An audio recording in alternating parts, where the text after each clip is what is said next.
our fifth and final discussion piece is something that I struggle with initially. It's dream artist. Yeah, Yeah, it's it's it's definitely pretty dream hard. artist and producer album project collaboration. And Monty said, we need to like list three dream producer artist collaborative projects that we would want to see happen. And keyword being dream, because the likelihood of it happening, it might, depending on who it is, So, Monty, you want to go like back and forth, or you want to start with your three, or start with my three? Like, how you want to do it? Yeah, we could definitely go back Mm. and forth. Okay. Well, Monty, since you were the person that brought me this topic, I want to hear yours first. Your first one. I got some weird ones, man. I Uh oh. definitely got some weird ones. I actually got four, Damn. man. But my first one was actually very more of an oddball choice because I wanted to mix it up a little. Somebody a lot of people would not expect that to be paired up as a producer and even a rapper, like a full album even. And my choice was Mick Mill and The Alchemist. You know The Alchemist, right? Yeah. Legend. Legend. He's more of a legendary, more of an underground producer. He worked with a lot of artists from even MF Doom and a lot of Benny the Butcher, even a lot of modern. Also, is I think the most notable artist that he has worked with recently is Action Bronson. They have a, I think they even made a collaborative album, whole album too. So I was like, I put Meek Mill because I feel like he would definitely fit that type of sound. Because and a lot of people would not expect him to do this type of stuff, but I think Mick Mill and Rick Ross already made a song with The Alchemist, and it was actually pretty fire, man. I forgot the name of the song, but you could just type in Mick Mill and The Okay. Alchemist, and it should pop up. And I definitely want to see more of that style from Mick Mill when it comes to production. And also, Mick Mill, he definitely reminds me of if you know Freddie Gibbs, Yeah, right? yeah, yeah. Freddie Gibbs. He's also notable to being a rapper that could always rap over some hardcore trap beats and also go work with producers like The Alchemist or Madlib, just more something, some like some old school type beats. And I think Meek Mill definitely has that type of same energy too, where he could just kill any type of trap beat he wants. Also, just also do a lot of different type of production, and especially like production from Alchemist. And I think he would definitely needs to do a lot more of that type of stuff Okay. too. And I don't know, he really doesn't do that much, but I definitely want to see him more. So I think Meek Mill and Alchemist would be a crazy weird ass unexpected project. Okay. Yeah, I wouldn't have expected that, Monty, but I expect the unexpected with you, right? And I'm not gonna lie, Monty, it was hard with me coming up with three, and I think my last one is almost cheating a little bit, but I'm gonna still say it just because I want to see it. It is a dream project. Once I Yeah, this is a dream project. So yeah, you definitely got to go Yeah, with yeah, what you yeah. want to see. Now I guess what I'm gonna go with is, because you said dream artist and producer. You didn't say rapper per se, and I gotta go with the GOAT. The Weeknd is a GOAT to me, right? And first off, I want to say this: the Weeknd's production is some of the best production I've ever heard. So a lot of his albums already have dream production, but if you look at the record he did with Let me guess. The producer you trying to name go ahead. Metro Boomin, right? Oh my god, what the fuck, bro? How? How? How did you guess that? Man, come on. I would think that's the most obvious choice when it comes to the weekend, because How though? Because like, if you look at his discography, all I heard from Metro Boomin and Weekend was Heartless, right? see And he's Heartless, he's the only, I feel like, the more notable hip hop producer that the weekend worked with. I can't really name like not all the other producers, yeah, yeah. yeah, He definitely even worked with a lot of producers, but not anybody that appeared on the damn title. exactly. Like, yeah, you're right. Like, I gotta dive in. I miss the old days of albums where it shows like the credits and shit like that. But nowadays, the way we consume music, like we stream and YouTube and all of that. So I couldn't even tell you all the producers that worked on the weekend's projects. I just It's know that messed it's up, man. As you know, the music industry still has not done that shit where they credit the producer on the yeah, and that's why I like Metro Boomin because he put his face on his shit. Like he was like, "You're gonna know who I am." yeah. And we are in somewhat of an era, um, and I guess in like the 2010s or like mid 2010s where producers were putting a face to who they were, right? And they do like DJ style compilation projects. What I mean by that is like DJ Khaled. Now DJ Khaled is technically an executive producer, like and he's like a visionary because I there's a difference between beat makers and visionaries. So DJ Khaled does count as a producer. DJ Drama is a DJ, but Yeah. they're known for their Yeah, there's compilation like a difference between a executive producer and and a like producer, right? yeah. And so Metro Boomin, DJ Mustard, these are guys that put a personality and a face to their music. Now, Monty, it is something to be said as well that some producers probably like their anonymity Yeah, I was as gonna well. mention that, that's another perks of, little perk of being a producer. If you if you want to go into that field, being more low key, a lot of people like that, but I definitely want more people have to, more producers to have that choice of, being anonymous and if they want their name on their, they should have more, power. Say so. Yeah, Yeah. say so, and rather they want to choose. Yeah, that's true. That's true. But yeah, Metro Boomin is from Missouri, St. Louis. I'm not from St. Louis, but as you know, it's kind It's of close. still the state, safe state. Yeah. And Kansas City and St. Louis, even though there's like a rivalry or whatever, people in St. Louis, from what I've seen, ever since the Rams left to LA, they root for the Chiefs as well. So there is solidarity there. And Metro, even though Metro Boomin moved to Atlanta to get his career popping, he's still a St. Louis guy. And man, his come up story is amazing. And I want to also remind you guys that Metro Boomin, I don't want to say resurrected because it never died, but he helped Future reinvent himself. Future used to make like more radio singles, and even he started becoming poppy. He did that record Even with 21 Rihanna. Savage, man, that's another Yeah, fire duo, Metro but Boomin. but Future was starting to like decline a little bit or whatever. I mean, he was still doing his numbers, but that I'll never forget that 3 mixtape run with Future. And Future's not even my favorite artist, but Metro Boomin made 3 projects with Future. One called Beast Mode, one called Monster, I believe, and the other one called 56 Nights. And those 3 mixtapes like reinvented and like reboosted, relit the excitement. It ignited more excitement about Future. So Metro Boomin is a legend for that. And then he went to go work with he worked with Drake, and he worked with Drake and Future on their collab project, "What a Time to Be Alive," which I actually kind of like that record, even though some of the songs some people say sounds like they were phoned in.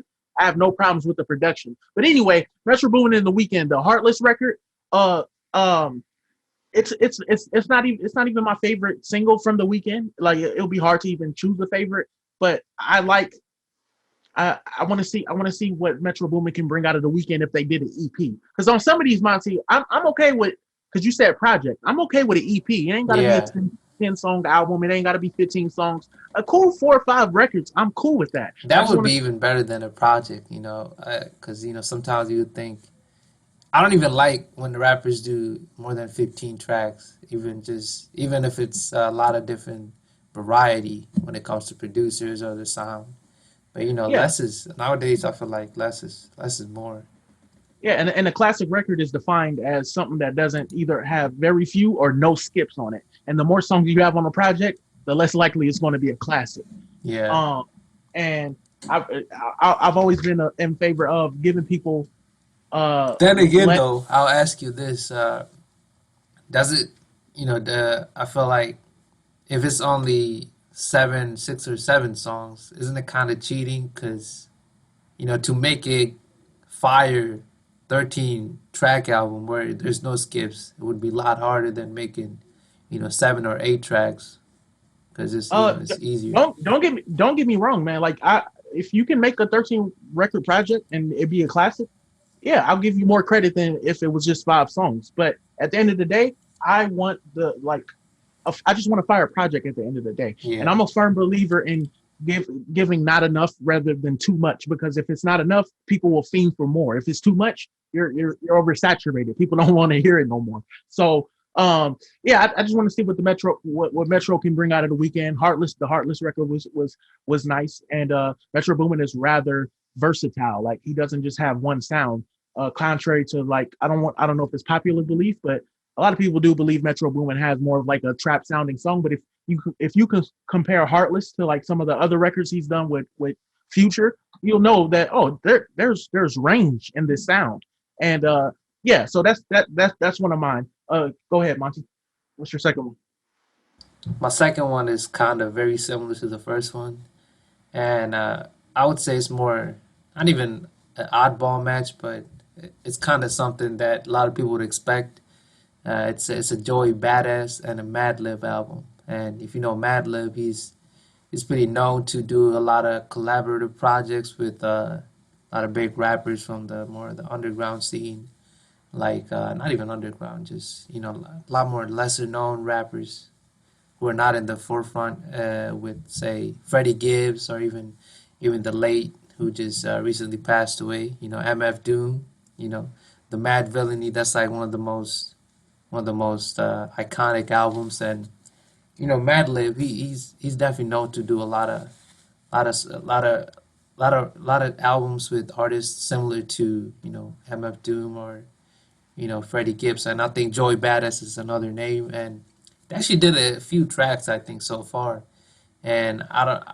I would think they're probably working on something already, like a whole album or even an EP, because Okay, they definitely go like bread and butter pretty fact. easily, and Joey Yeah, yeah. Badass, I'm always a big fan of him, and more he definitely fits that Mad Lib sound perfectly. So it's not like a mismatch with not even a mismatch, just not like an oddball thing with McMill and Alchemist. And this one is more. A lot of people would be like, yeah, I definitely see that happening with Joey, and he has a lot of fire albums actually.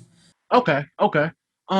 That's a good one. That's a good one, because I like whenever I hear Joey Badass, I'm never disappointed. Like, his pen has been crazy since he was 16. I remember when he was 16 and he put out, I believe he was 16 when he put out 1999, and there Yeah, was this video that's that probably came the out. best.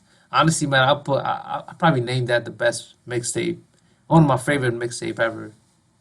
Oh man, that's wild. That's wild. I'm not mad at you though, and the fact that he was so young and was able to deliver that, and you consider that one of the best. That's awesome.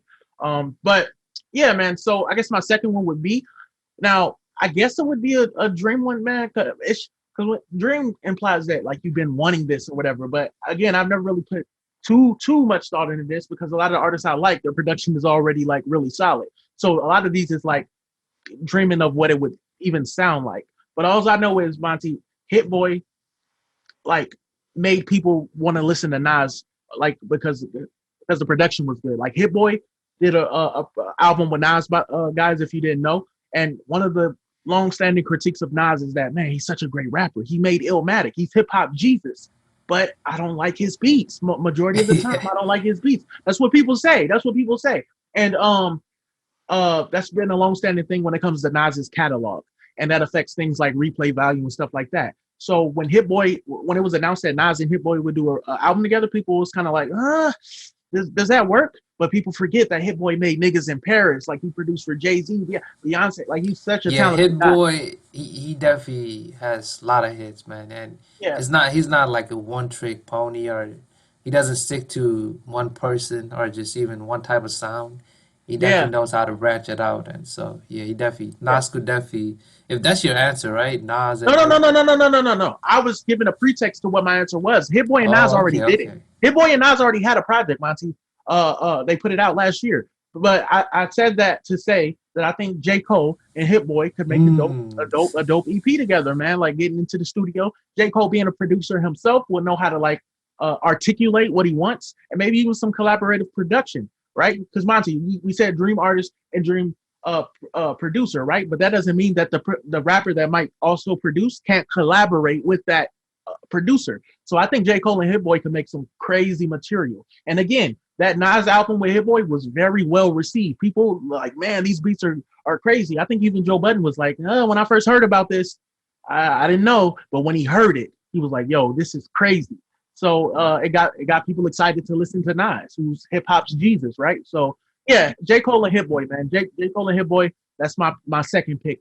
Now my third pick is the one that I think I'm cheating a little bit on, but I'm okay with that. I'm okay with that. So yeah, that's my second pick, man. Yeah, man, that's a good match because I think so, a lot of people would even say. Do you think a lot of people say that J. Cole needs better beats too? Bro, yeah, I've heard that, bro. Yeah, yeah, man. I definitely have I heard don't that. really see it, man. Because mostly, I probably mentioned that to you that I wasn't too big fond of the two new songs from J. Cole because of the beats. But yeah, usually he's pretty good when it comes to the beats. I Yeah, think. yeah, yeah, exactly. Like his albums have always been Born Center. Uh, is something that I've been listening to in rotation recently. And the production on Born Center, bro, like I think y'all should go back and listen to J. Cole's Born Center album.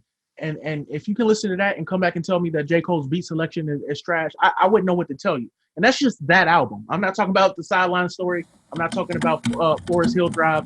I'm just talking about Born Center. The other ones are great as well. And J. Cole also produces himself. So boom, there's that. All right, Monty, what's your third pick though?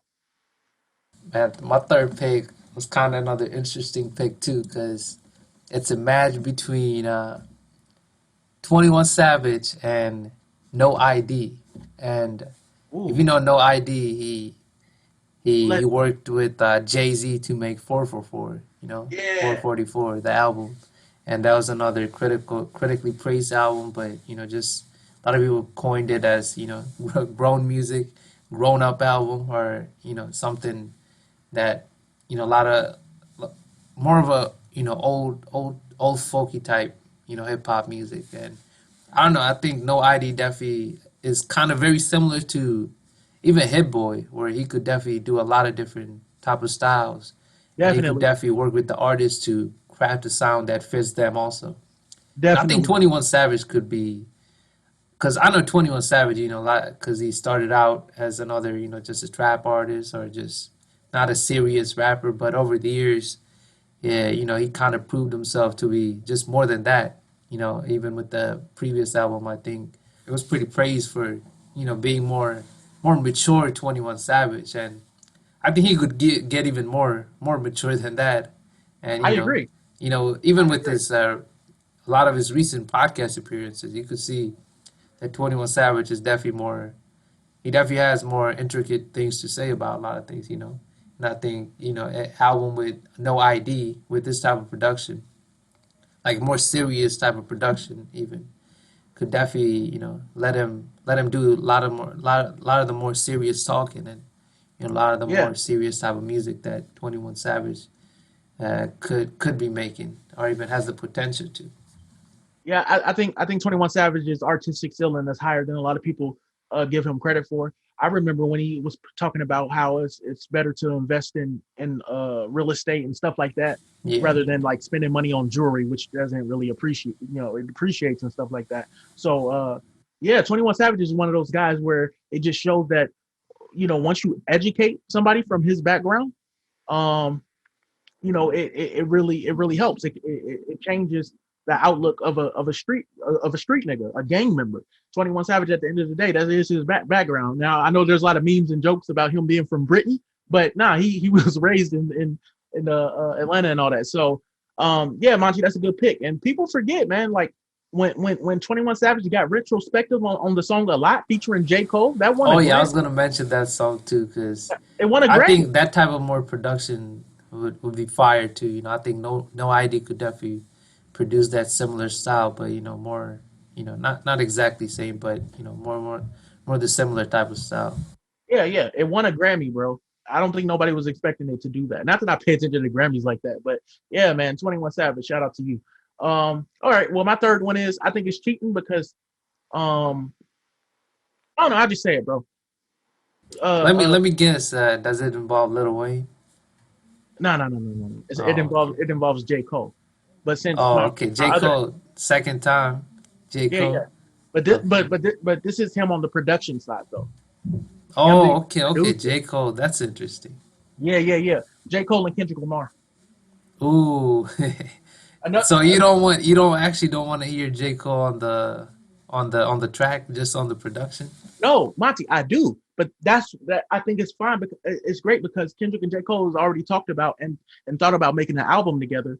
And I think it will be hard if J. Cole and Kendrick Lamar was going to make a collaborative project together. It'll be hard for J. Cole to just produce and not get on those songs. So Yeah. so so I think it's like a double whammy almost. And people forget. People might be like, oh, I don't know, I don't know if I want to hear a whole Kendrick Lamar album with all J. Cole beats. But people Yeah. forget Kendrick Lamar, J. Cole produced a classic record by Kendrick Lamar on Section 80 called High Power. Or was it Section 80 or Overly Dedicated? I can't remember. I think But Section 80, yeah, but yeah. High Power was a great. that's definitely one of my favorite Kendrick songs. Yeah, exactly. He also produced a lesser known song called The Jig Is Up. That was a dope record. So there's Another report. fire track.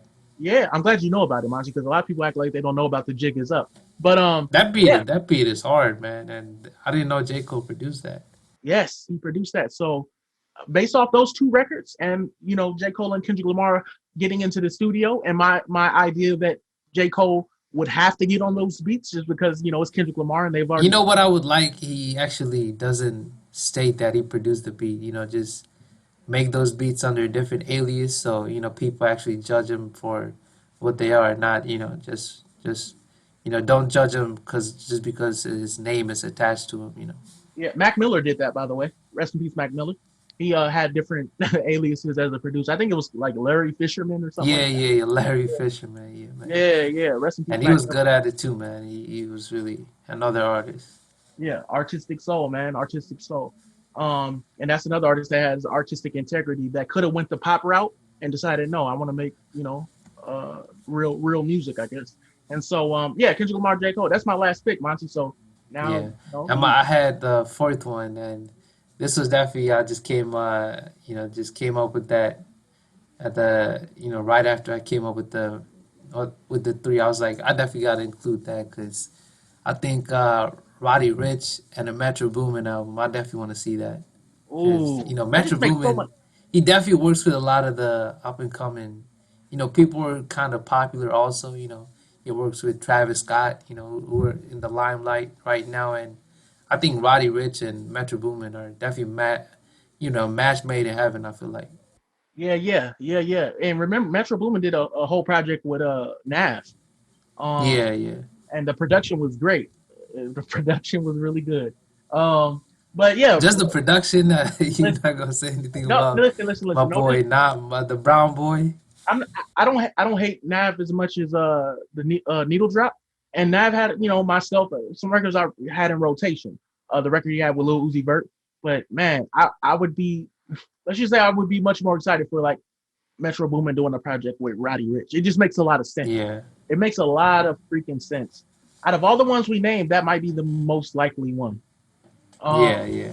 to happen, and it makes a lot of sense, Monty. I can't believe I didn't think of that. I don't But know. A weekend and a Metro Boomin album could definitely happen too. I feel like they already worked already, and that's true. usually when two artists work together and they put out a hit track or they feel like they vibe well, they usually tell each other, we definitely got to work more. So But you never Monty, know. that's it's a little bit different though, Monty, because remember the weekend is like modern day. Like he's he's an A-list superstar, right? He just put out an album.